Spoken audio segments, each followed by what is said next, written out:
Bila selangkah ku rapat padamu, 1000 langkah kau rapat padaku. Tuhan, dulu pernah aku menagih simpati kepada manusia yang alpa jua buta.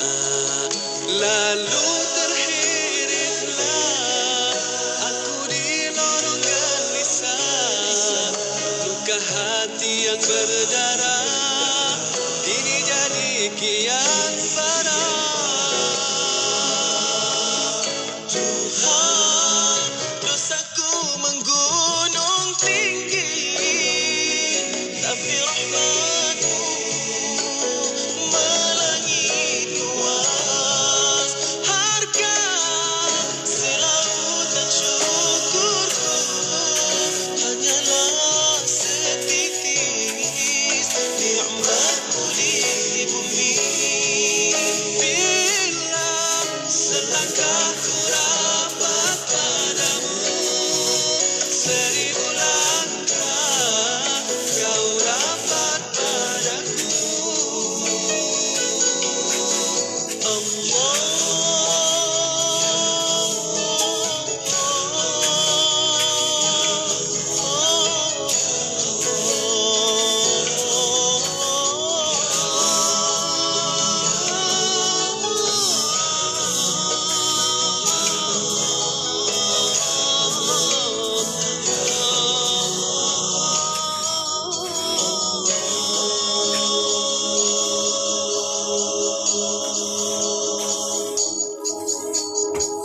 Inspirasi Inforia Islami, semuanya diiki.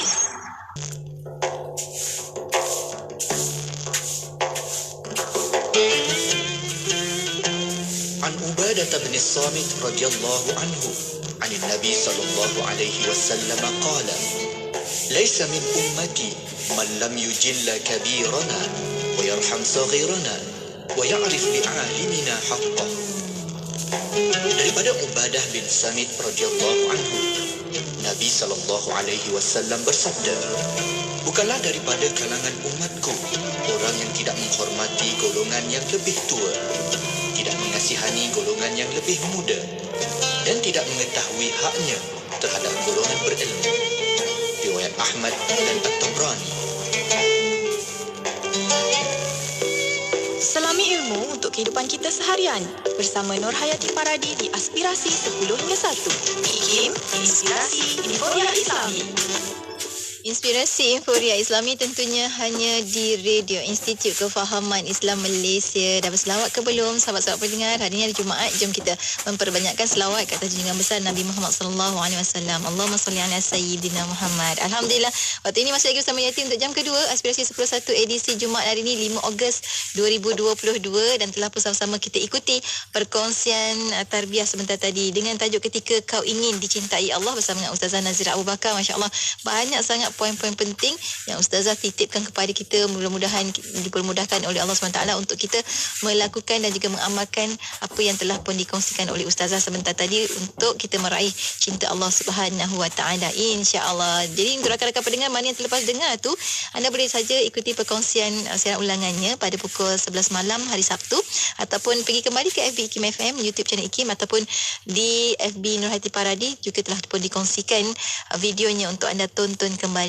Dah tonton, tekanlah butang share supaya kita juga menjadi ejen penyebar ilmu, penyebar manfaat untuk sama-sama kita meramaikan lagi umat manusia ini untuk mencintai Allah SWT dan mendapat cinta Allah Subhanahu Wa Taala, insya-Allah. Baiklah, untuk jam ini kita bakal teruskan lagi perkongsian kita. Kalau tadi kita ada tarbiyah, kejap lagi kita akan kongsikan menerusi rancangan tadabbur bersama dengan Ustaz Syahri Abdul Rahman. Kita nak sambung lagi untuk tadabbur surah Al-Kahfi kali ini untuk ayat yang ke-7 hingga ayat yang ke-9, insya-Allah untuk sama-sama berkongsi dengan sahabat pendengar, sama-sama kita memahami, menghayati surah Al-Kahfi sendiri, dan insya-Allah nanti pada pukul 12.30 hari kita ada bacaan penuh surah Al-Kahfi ayat 1 hingga akhir. Moga-moga Allah kurniakan kita pengampunannya dan Allah kurniakan cahaya untuk kita di dunia dan juga di akhirat dalam kita menjalani kehidupan, insya-Allah. Untuk anda teruskan kesetiaan sama Yati, kita dengarkan lagu inspirasi daripada UNIC dengan Seindah Sabar, tentunya hanya di IKIM Inspirasi Inforia Islami.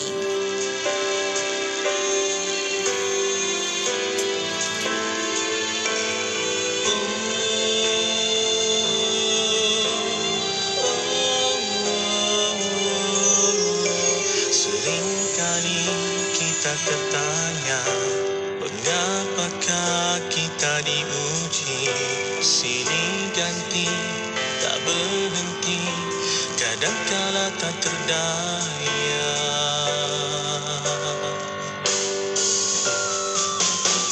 Ada waktu kita tak mampu, ada waktu kita keliru, kita rebah meratapi nasib.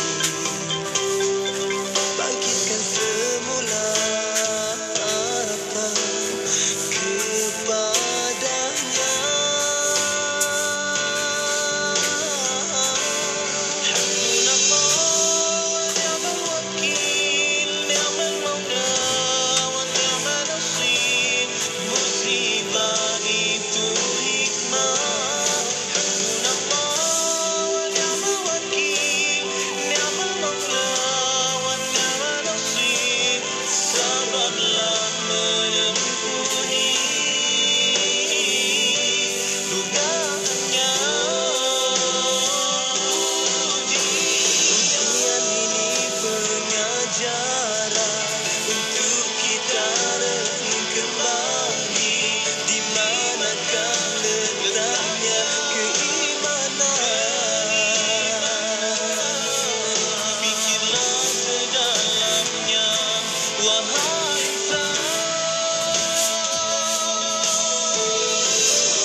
Aspirasi IKIM Inspirasi Inforia Islami. Betapa ingin ku sekam derayan air mata, berlinangan membasahi pipinya yang mulia. Entah bagaimana rasa kepedihan hatinya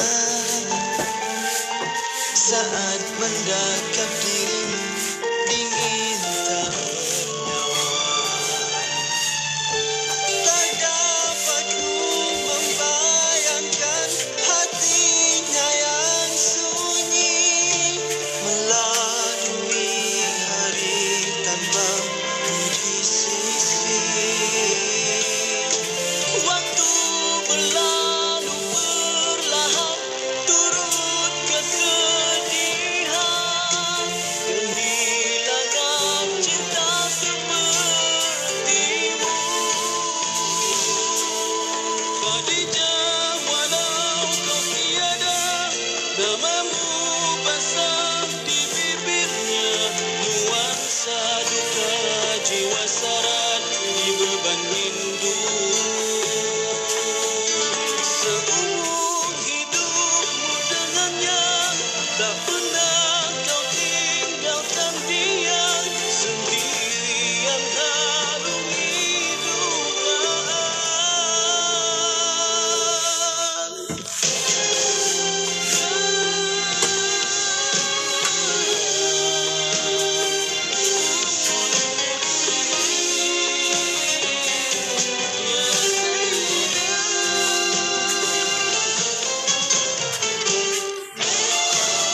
Namamu basahi bibirnya, nuansa duka jiwa sarat di beban rindu. Seumur hidupmu dengannya, tak pernah kau tinggalkan dia. Sendirian harum hidungan. Khadijah dengan penuh kasih, kau pujuk dia yang tersisih. Teguhkan jiwa Muhammadku, pelindung setia. Simfoni cinta dari syurga pada hati seorang wanita, kau curang hingga ke hujung nyawa.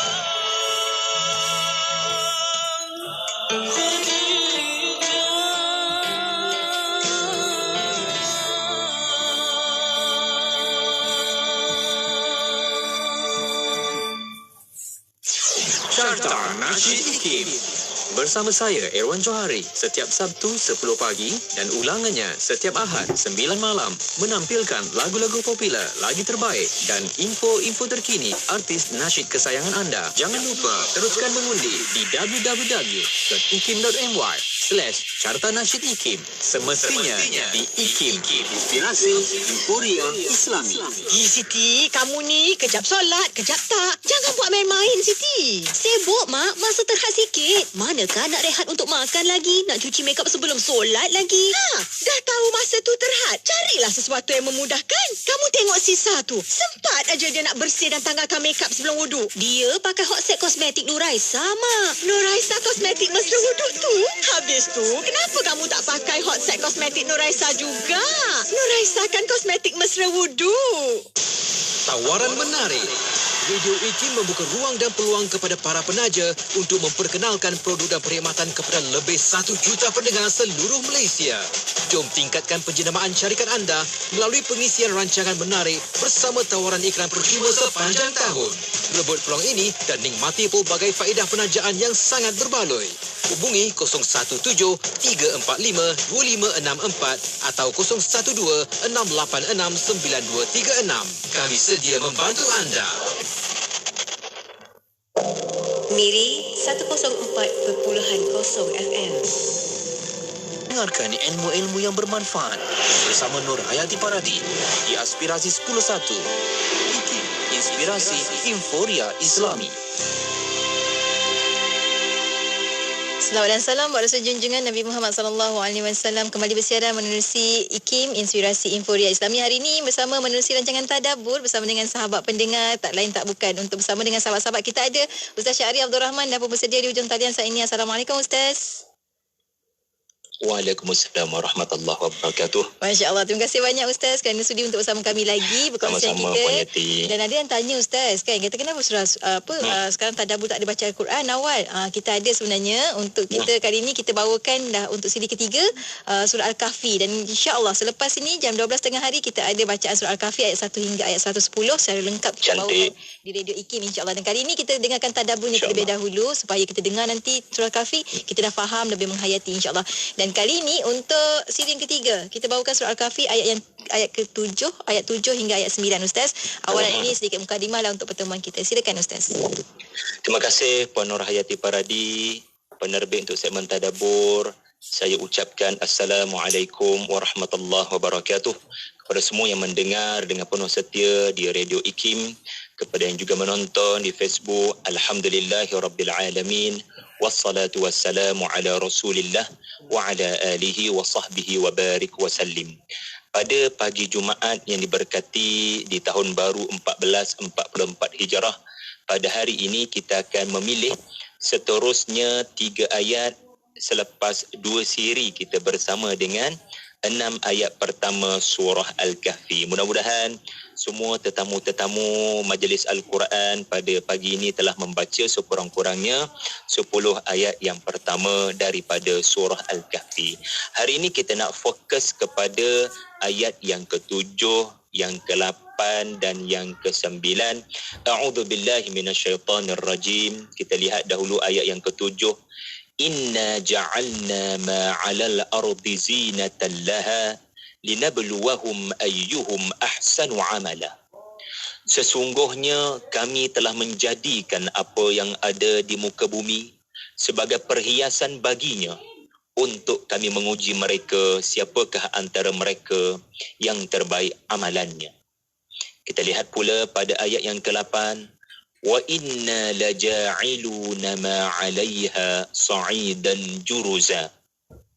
Dan kami benar-benar akan menjadikan pula muka bumi itu sebagai tanah yang tandus lagi kering kontang. Akhir sekali kita bersama dengan ayat yang ke-9.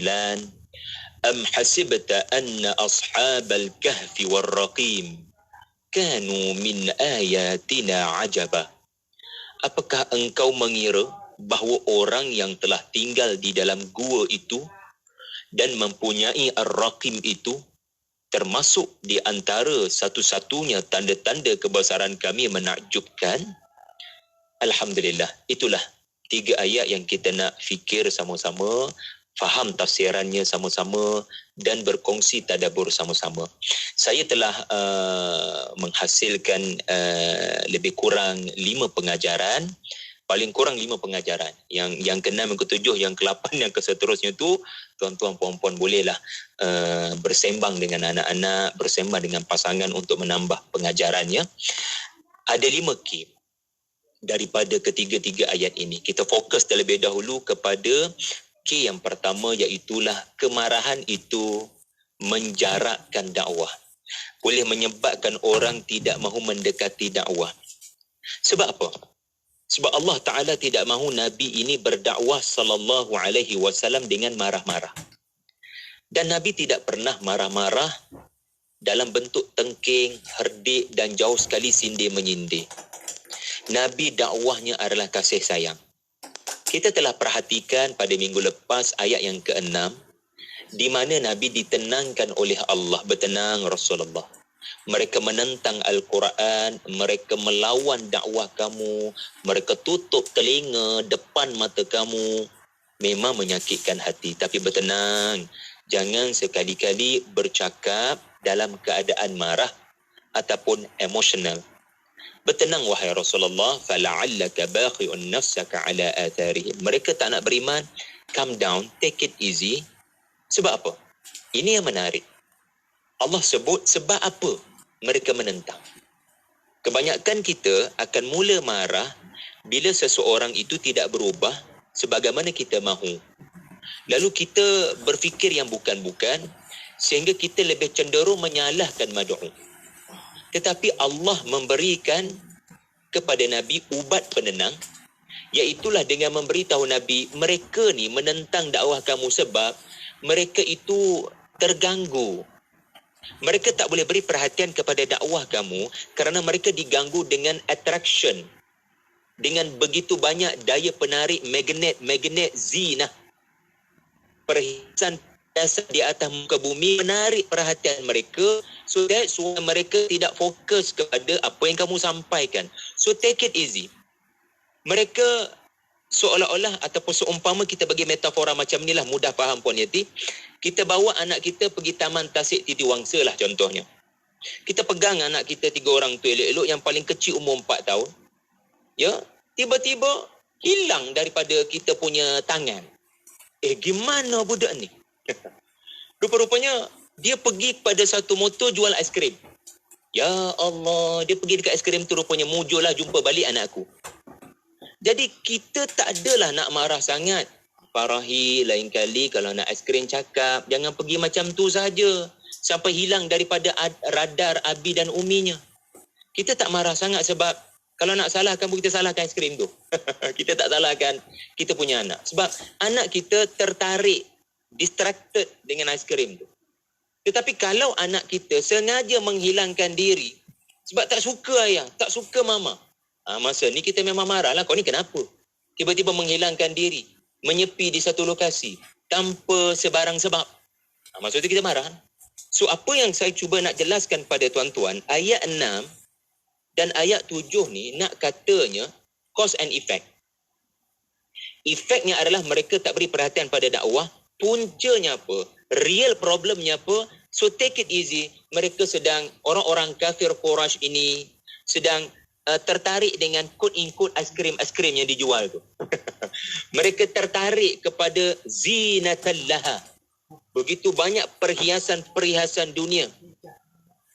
Dahulu perhiasannya emas, perak, permata. Sekarang perhiasan yang boleh menarik perhatian orang daripada memberi perhatian kepada wahyu adalah hiburan.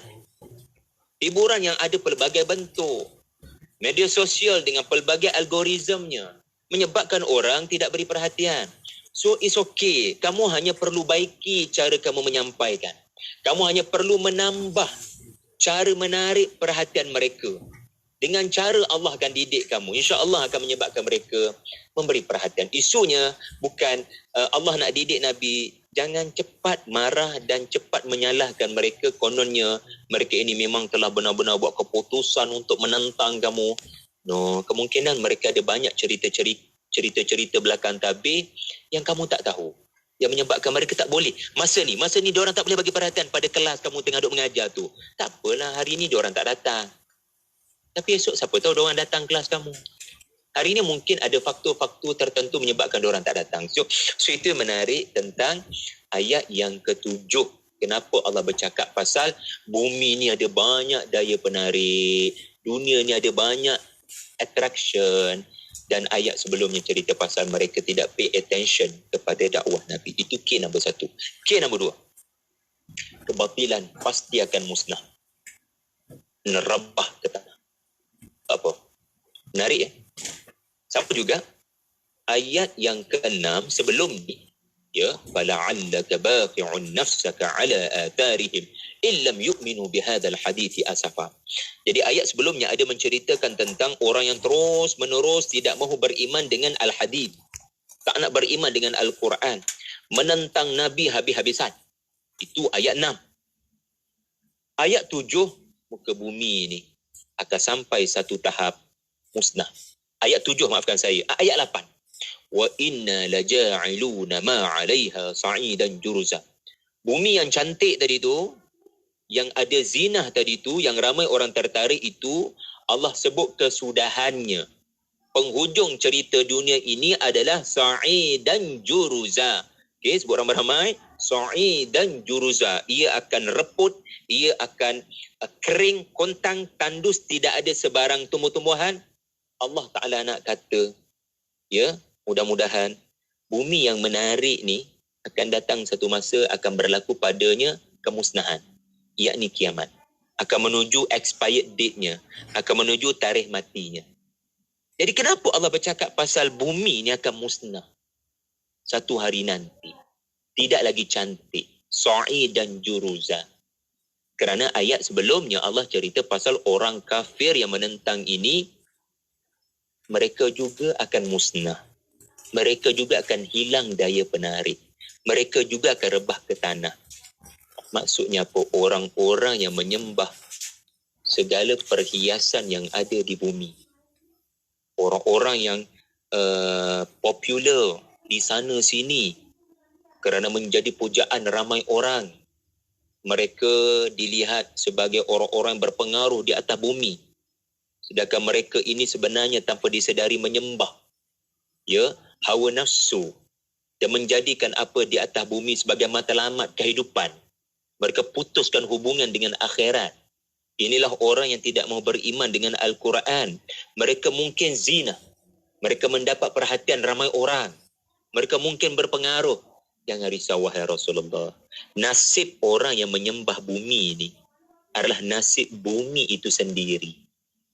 Kalau bumi akan berakhir dengan hilang daya penarik, kebatilan pun akan hilang daya penarik satu hari nanti. Kalau bumi akan rosak dan musnah satu hari nanti, kebatilan juga akan musnah satu hari nanti. So cantik Allah susun. Lepas ayat 6 ada cerita pasal bumi yang cantik akan musnah. Kerana itulah yang biasa berlaku pada kebatilan. Mula-mula cantik, ramai orang suka, ramai orang pergi, ya. Tetapi akhirnya orang mula menyedari apa yang nak disampaikan rupa-rupanya tak ada kebenaran, tak ada konten. Bahkan nampak cantik tetapi mengandungi kebatilan. Nampak ramai orang pergi, ramai orang tekan channel itu, tetapi rupa-rupanya ia menyeru kepada kebatilan. So manusia ni dia akan satu hari sedar, ya, benda yang rupa-rupanya kelihatan cahaya tetapi rupa-rupanya kegelapan. Okey, itu yang kedua. Yang ketiga, ini yang saya suka nak kongsikan, iaitulah kecantikan syurga sebenarnya di luar jangkauan kita. Baik, Allah Subhanahu Wa Taala sudah sebut, kita pernah bincang tentang ayat yang ketiga kalau anda masih ingat. Allah mulakan surah Al-Kahfi dengan beri motivasi untuk kita ni go back to syurga. Ya, jangan terlalu letakkan pergantungan hidup di dunia. Makithina fihi abada. Syurga itu bila kamu duduk dalam syurga, kamu tak nak keluar, insya-Allah. Sebab apa? Makithina. Kita dah hurai sebelum ni. Makithina artinya makatha, duduk di satu tempat tetapi duduk dengan penuh debaran. Macam Puan Yati ataupun saya daripada kaunter drive-thru kan. Kita bagi tahu menu apa kita nak. Lepas tu kaunter 2 kita bagi cash. Kaunter 3 mesti berdebar. Anak-anak kita berdebar. Berdebar nak terima dia punya ayamnya, dia punya burgernya. So debaran itu dalam bahasa Arab disebut makatha. Dia bukan duduk-duduk je dalam kereta bosan, tapi duduk dengan penuh debaran. Mesti ada surprise. Mesti ada surprise. Mesti syurga ini setiap minit ada saja benda-benda luar jangkauan. Itu cerita ayat 3.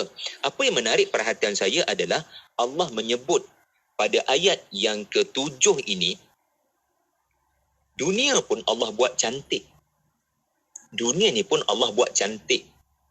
Syurga itu memang cantik. Tetapi kadang kita ni tak boleh nak faham syurga tu sebab kita semua tak pernah sampai. Allah sebut syurga ni cantik. Tapi cantik dia macam mana? Kita tak pernah sampai. Lalu Allah jadikan dunia ada sifat cantik supaya kamu ada idea tentang cantiknya syurga. At least kamu ada idea, kalau macam ni lah dunia ni cantik, Allah Ta'ala buat lautnya, pemandangan matahari terbitnya, pemandangan matahari terbenamnya, gunungnya, pelanginya, panorama selepas hujannya, flora dan faunanya. Kalau macam ni lah cantiknya dunia. Adalah sedikit idea tentang syurga. Tetapi tetap syurga takkan sama dengan dunia. Cantik syurga takkan sama dengan cantik dunia. Dan ayat yang ke-7 ini, Allah Subhanahu Wa Ta'ala menyebut zinatan laha. Ya, saya nak kita fokus pada kalimah itu sekejap. Kerana pada kalimah itu sangat mengandungi perkara yang mengejutkan kita. Terima kasih Puan Yati paparkan. Tuan-tuan boleh lihat. Zinatan laha. Bulatkan kalimah laha. Maksudnya Allah jadikan bumi ini, ja'alna, Allah transform. Allah ubah daripada biasa kepada luar biasa. Ja'ala artinya Allah bukan cipta, bahkan Allah modify. Allah editing. Allah buat sampai yang biasa jadi luar biasa, from good become great. Ini ja'ala. Dan Allah jadikan bumi ni ada zinatan laha. Cantik bumi ini untuk bumi. Maksudnya apa? Cantik bumi ini untuk laha. Untuk bumi. Untuk dunia. Artinya kecantikan dunia ini adalah untuk digunakan oleh penduduk dunia, iaitulah kita. Cantik bumi ini hanyalah untuk bumi saja. Cantik bumi ini dan apa yang ada di atasnya takkan boleh menyamai cantik di syurga. Takkan boleh menyamai cantik di syurga. So Allah bataskan. Dengan menggunakan laha, Allah bataskan cantik bumi ini, cantik untuk di bumi je. So kalau kamu nampak cantik apa yang ada di bumi, kamu jangan sangka itulah syurga. No, bukan. Ia tak sampai 1%. Barangkali. Tidak sampai 1% cantik yang sebenar di syurga. Tuan-tuan, kenapa kita ni suka benda cantik, Puan Yati? Mari kita bincang. Benda yang nampak macam complicated, tapi sebenarnya mudah dia. Kenapa kita suka cantik? Wajah cantik, suami kita cantik, isteri kita cantik, barang-barang cantik, orang lelaki mungkin suka kasut cantik, kot cantik, orang wanita mungkin suka beg tangan cantik, kan? Jadi setiap orang memang dia suka benda cantik berbanding hodoh. Allah dah buat peraturan alam ni. Bukan orang Islam je. Orang tak Islam pun dia suka benda cantik. Sebab apa? Sebab apa kita suka benda cantik? Sebab Allah nak kita ingat satu peristiwa. Kita pernah berjanji di hadapan yang maha cantik. Yang maha indah. Yang mana ya Allah Subhanahu wa taala itu telah kita berjanji dengan dia untuk jadi hamba dia. Alastu bi rabbikum. Kita berjanji depan Tuhan. Semua roh-roh ni dibuat liputan dalam surah Al-A'raf. Semua roh-roh sebelum dihantar ke alam rahim, mereka telah berjanji kepada Allah untuk menjadikan Allah itu Rabbun, sebagai Tuan dan sebagai Tuhan. So semua kita ni pernah ada pengalaman bersama dengan Allah di tempat yang amat cantik syurga dan di hadapan yang maha cantik. That's why manusia suka benda cantik. Sebab dia pernah berada di tempat yang cantik. Bahkan ayahanda bonda kita pun duduk di tempat yang cantik, namanya syurga. Dan Allah yang cipta syurga adalah Allah yang maha cantik. Ingat tak hadis sahih? Penghuni syurga sudah mendapat segala-galanya dalam syurga. Tiba-tiba Allah berkata dan berfirman, nak tak tambahan? Nak tak ziyadah? Apa dia wahai Allah? Kami dah tak perlu apa-apa tambahan. Kami dah dapat segala-galanya di syurga. Lalu Allah membuka tabir dan penduduk syurga dapat melihat Allah tanpa sebarang hijab. Lalu mereka melihat kepada Allah. Mereka lupa mereka berada di syurga. Mereka lupa segala nikmat yang ada di syurga hanya kerana melihat Allah Subhanahu wa ta'ala. Jadi nak katanya, kenapa Allah buat manusia suka cantik? Agar mereka kembali mengingati syurga. Kenapa Allah buat kita suka cantik? Agar kita kembali mencari Tuhan kita yang maha cantik. Tapi malang manusia, dia nampak cantik setakat tu je. Lalu dia mendekati wanita itu dengan cara yang haram. Dia mendekati lelaki itu dengan cara yang haram. Sedangkan Allah kata zinatan laha. Cantik dunia ni jangan sekali-kali menyebabkan kamu kata, insya-Allah saya akan dapat benda sama di syurga. No, syurga lebih hebat daripada itu. So harusnya kita sangat bermotivasi untuk pergi ke syurga, dan bukan setakat ke syurga, bahkan nak melihat yang Maha Esa di sana nanti. Jadi ini hikmah Allah jadikan bumi ini cantik. Okey, yang keempat Puan Yati dan semua yang mendengar dan menonton, okey, yang keempat ya adalah kalahnya manusia dengan ujian bila jauh daripada Quran. Okey, fokus kita adalah pada ayat yang ke-9. Iaitu ayat yang ke-7.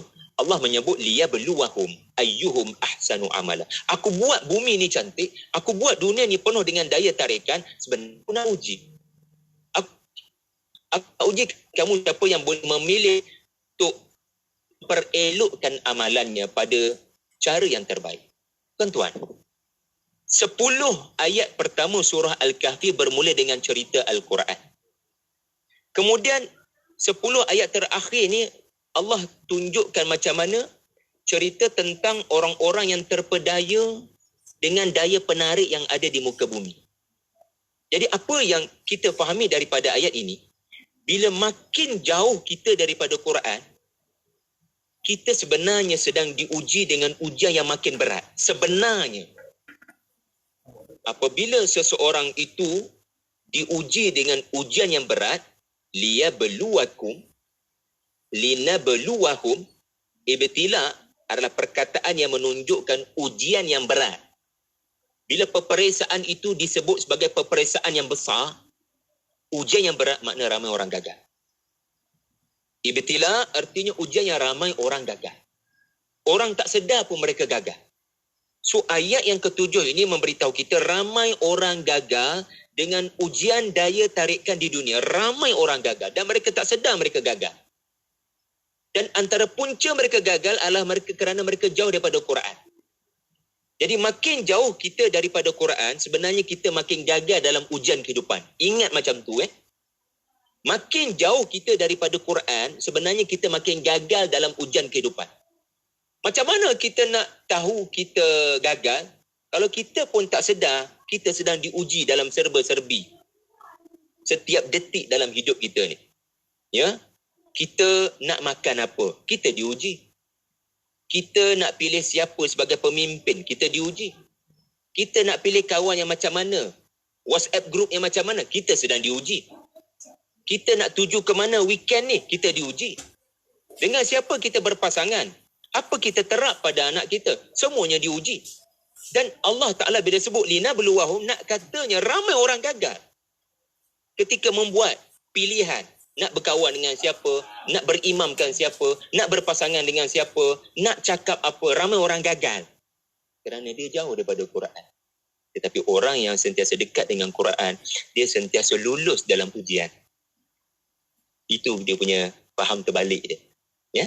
Jadi makin dekat dengan Quran, seseorang itu akan mula faham, dia sedang diuji dan dia akan lulus ujian setiap kehidupan yang dia alami. Akhir sekali tuan-tuan, dalam tempoh seminit 2 ini, ya, ini juga mesej yang penting yang ada kaitan dengan fitnah Dajjal. Kerana 10 ayat pertama, Nabi minta kita beri perhatian. Kerosakan muka bumi akan berlaku bila manusia menolak Quran. Ingat ya, surah Al-Kahfi 10 ayat pertama bermula dengan cerita Quran, 10 ayat pertama berakhir dengan cerita bumi.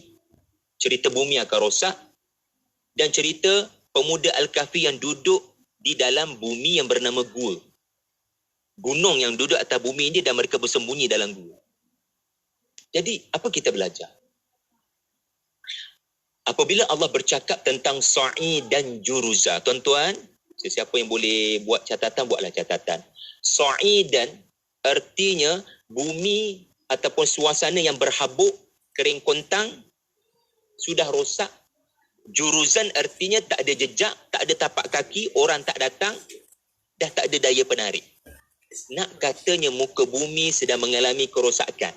Benda ini sedap kalau kita sembang dengan siapa Puan Yati, dengan pakar-pakar ekosistem, bukan ekosistem, ekologi barangkali. Ya? Ataupun orang-orang yang mengkaji keadaan bumi sekarang. Sebenarnya bumi kita sedang sakit.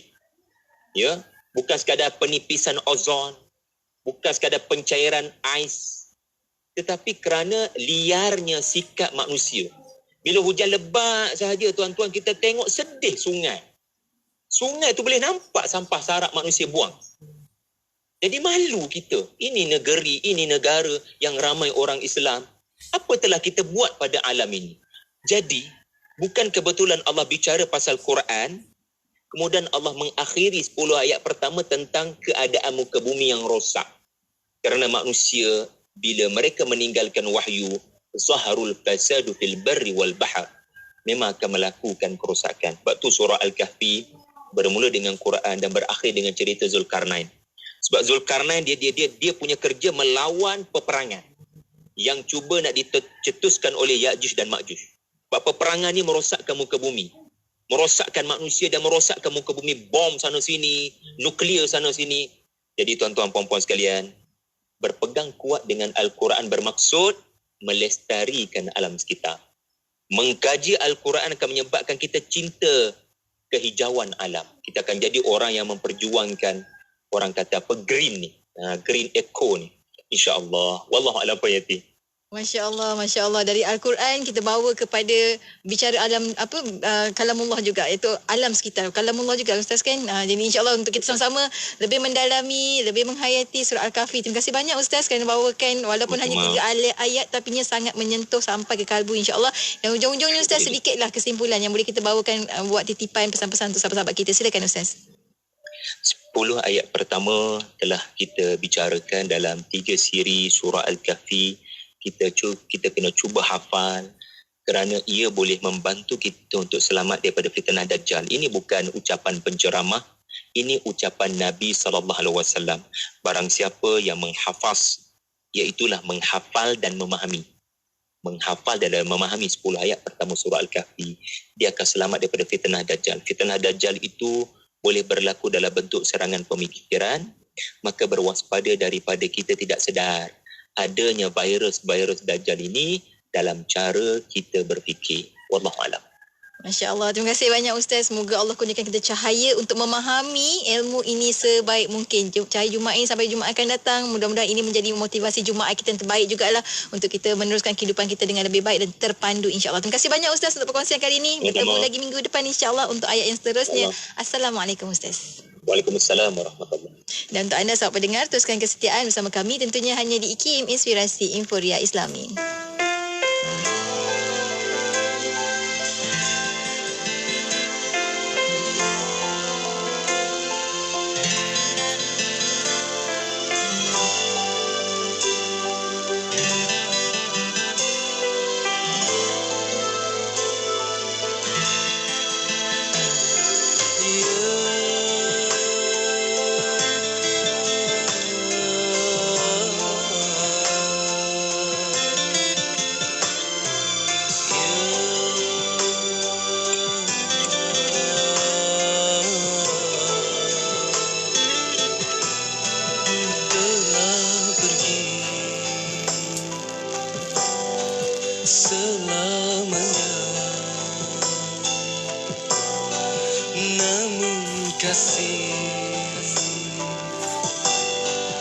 tak terpadam ya Rasul.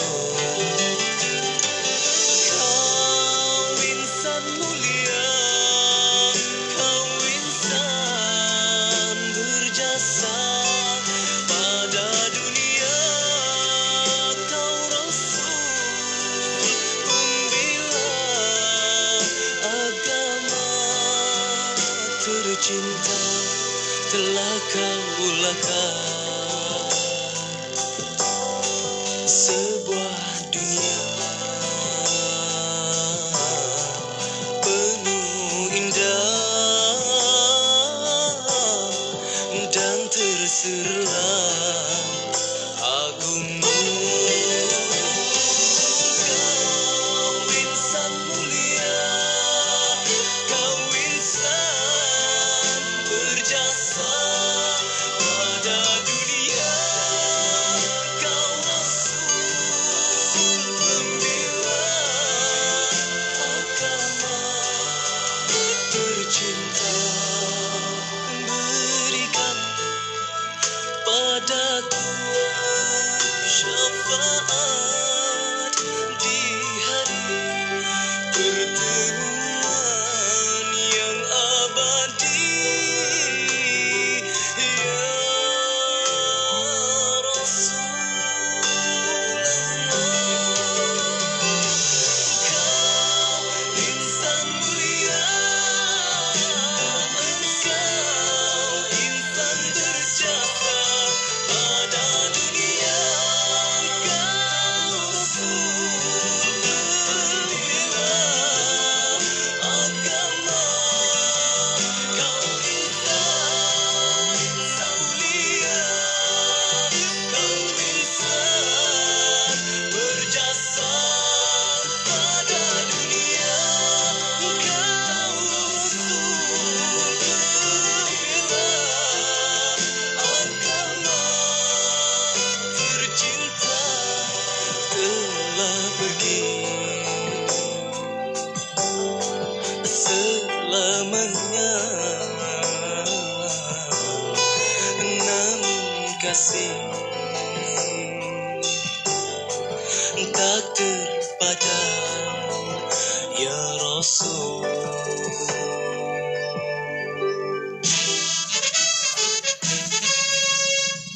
Masjid Muhammadi Kota Baru. Masjid Muhammadi merupakan masjid yang terkenal di Malaysia secara amnya dan secara khususnya di Kelantan. Ia merupakan masjid negeri dan terletak di Kota Baru. Nama Masjid Muhammadi diambil sempena nama Sultan Muhammad yang keempat yang sangat berjasa kepada negeri Kelantan. Ia juga dipanggil sebagai masjid besar di kalangan sesetengah rakyat Kelantan. Masjid Besar Kota Baru mula didirikan pada tahun 1867. Masjid ini asalnya ialah sebuah masjid kayu yang terletak di pinggir Sungai Budur, seberang Paloh, sebelum dipindahkan dari tapak asalnya kerana ancaman banjir yang sering melanda. Tidak terdapat sumber sahih yang menyatakan tarikh sebenar masjid ini mula dibina. Tetapi ia dipercayai telah wujud semenjak zaman pemerintahan Sultan Muhammad II yang memerintah Kelantan pada tahun 1837 hingga Oktober 1886. Ada juga pendapat yang mengatakan bahawa masjid ini telah dibina lebih awal lagi, iaitu pada zaman pemerintahan Sultan Muhammad yang pertama antara tahun 1801 hingga 1837. Pada tahun 1921, sebuah bangunan baru, bangunan induk, mulai dibina bagi menggantikan bangunan sedia ada daripada kayu.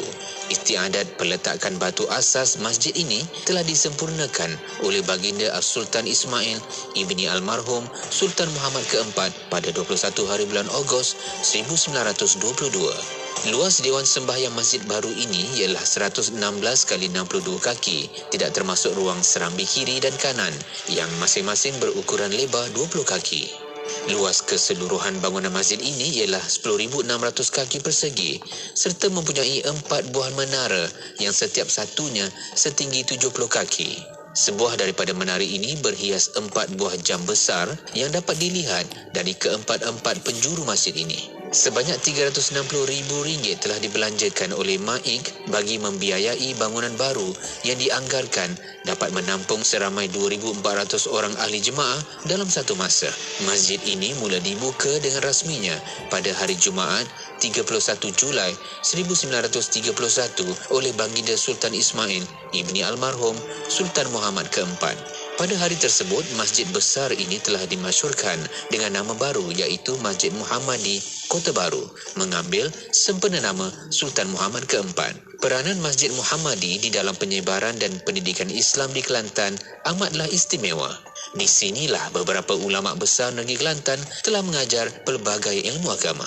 Di antaranya ialah Tuan Tabah 1840 hingga 1891, Haji Wan Ali Kutan 1837 hingga 1912 dan Tok Kenali 1868 hingga 1937. Masjid ini menjadi pusat penyebaran ilmu agama yang masyhur di Nusantara sehingga Kelantan dikenali sebagai Serambi Mekah. Nak tahu kelajuan peranti pintar dalam 5G? Di MMU ada jawapannya. Nak tahu bagaimana kandungan kreatif dan perniagaan atas talian dikuasai? Di MMU ada jawapannya. Nak tahu bagaimana cyber security dan undang-undang berfungsi? Di MMU ada jawapannya. Semua itu dan banyak lagi ada di Multimedia University kerana MMU ialah anda menerajui masa hadapan digital. Layari mmu.edu.my. Penyampai berkaliber, pengisian bermutu, inspirasi, euforia Islami, semuanya di IKIM. Dengarkan ilmu-ilmu yang bermanfaat bersama Nur Hayati Paradi di Aspirasi 10.1. IKIM, inspirasi, euforia Islami. Inspirasi Euforia Islami tentunya hanya di Radio Institut Kefahaman Islam Malaysia. Allahumma salli ala Sayyidina Muhammad wa ala ali Sayyidina Muhammad. Alhamdulillah. Terima kasih sahabat-sahabat kerana terus setia bersama Yati menerusi perkongsian Aspirasi 10.1 edisi Jumaat Saidul Ayam hari ini. Jom kita memperbanyakkan selawat. Jom kita sama-sama menjadikan kebiasaan hari Jumaat baca surah Al-Kahfi paling kurang, paling minimum baca 10 awal dan juga 10 ayat terakhir insya-Allah. Dan tadi telah pun sama-sama kita ikuti perkongsian rancangan tadabbur untuk mentadabbur surah Al-Kahfi ayat 7 hingga ayat 9 bersama dengan Ustaz Syahri Abdul Rahman. Banyak sangat kita belajar tentang kehidupan dunia ini, betapa Allah yang Maha Cantik itu menjadikan kita manusia supaya kita taat kepadanya. Masya-Allah, semoga perkongsian tadabbur tadi memberikan impak yang positif untuk kita terus bermotivasi melaksanakan kehidupan terus taat kepada Allah Subhanahu Wa Taala insya-Allah. Baiklah sahabat-sahabat pendengar, bagi yang terlepas dengar ataupun nak dengarkan kembali perkongsiannya, kita ada siaran ulangan pada hari Ahad pukul 6.30 pagi dan juga kita ada kongsikan juga videonya di FB IKIM FM, YouTube channel IKIM dan juga di FB Nur Hayati Paradi. Jadi anda boleh ke sana untuk dapatkan kembali videonya untuk anda tonton dan dapatkan kembali ilmu-ilmu tersebut lebih detail, insya-Allah lebih mudah kita faham dan mudah-mudahan lebih mudah untuk kita mengamalkan kehidupan yang baik dalam kehidupan kita sehari-hari, insya-Allah. Baiklah, untuk sahabat pendengar, kita akan teruskan lagi perkongsian Aspirasi 10.1. Kita akan beri laluan kepada berita IKIM jam 12.30 hari. Kita ada laporan khas juga untuk bersama dengan sahabat-sahabat, dan selepas itu kita akan sama-sama dapat dengarkan siaran bacaan surah Al-Kahfi ayat 1 hingga ayat 110, yang mana bacaan ini setiap minggu di Radio IKIM kami keudarakan supaya kita semua dapat sama-sama membaca surah Al-Kahfi secara lengkap. Mudah-mudahan asbab daripada itu Allah kurniakan pengampunannya kepada kita, Allah kurniakan cahayanya dari Jumaat ini membawa ke Jumaat yang akan datang, insya-Allah. Amin ya rabbal alamin. Teruskan bersama Yati, kita ada Rabbani dengan lagu Khairil Bariyah, tentunya hanya di IKIM Inspirasi Inforia Islami. خير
inspirasi, euforia, Islami. Semuanya di IKIM.